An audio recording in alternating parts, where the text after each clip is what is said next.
Welcome to Fort Lewis Action 5 News, bringing you the latest on the issues shaping the state of Colorado.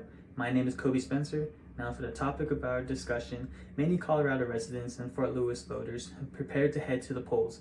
We're on Proposition has everyone talking Proposition KK. News 5 Alex McIntyre will break it down for us today.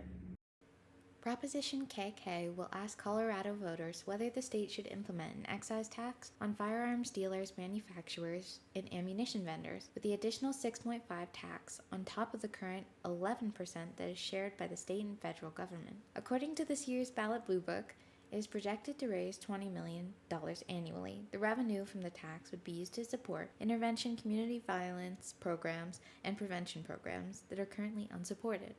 Currently, the state of Colorado does not have a specific excise tax on the purchases of firearms and ammunition. However, given the increase in public safety concerns and a number of gun-related incidents, some believe that added funding is needed for the programs of violence prevention.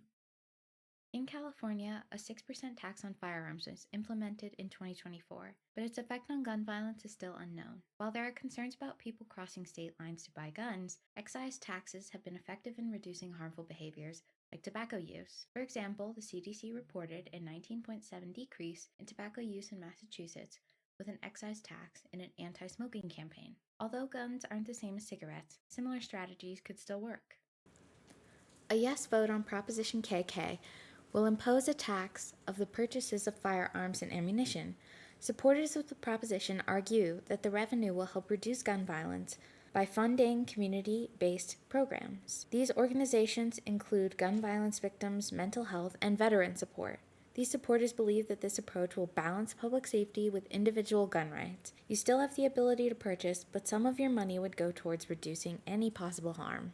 A no vote on the proposition would keep the existing taxation structure, with opponents of the firearms and ammunition excise tax arguing that it unfairly targets law-abiding firearm owners and places a financial burden on individuals who wish to exercise their Second Amendment right. Not to mention, limiting those of social-economic status from exercising this right will also question whether the generated revenue will effectively reduce these violences. A no will make it so current firearm taxation does not change, including the money's allocation to the specified resources. Supporters of the Proposition KK have emphasized that the state of Colorado needs dedicated funding that will address the root causes of gun violence. The supporters included public safety organizations, violence prevention groups such as Colorado Ceasefire, and other health advocates. Current firearm tax revenue doesn't go towards new programs in this new proposition. Currently, they go towards wildlife conservation and hunting programs, so the bill will distribute new recourse to these groups that is consistent.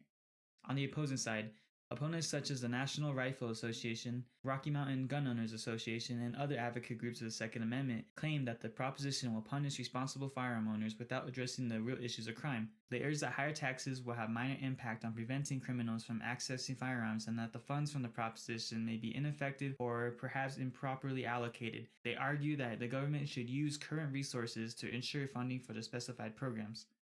Colorado firearm advocates argue that instead of restricting gun ownership, stronger storage laws, better safety education, and improved security measures would address firearm theft more effectively. They emphasize that most owners use firearms responsibly, and punishing all for the actions of a few could leave citizens vulnerable.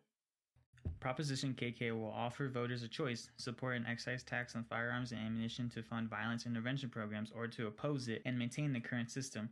The decision balances public safety, individual rights, and prevention funding. It will be your choice on Election Day.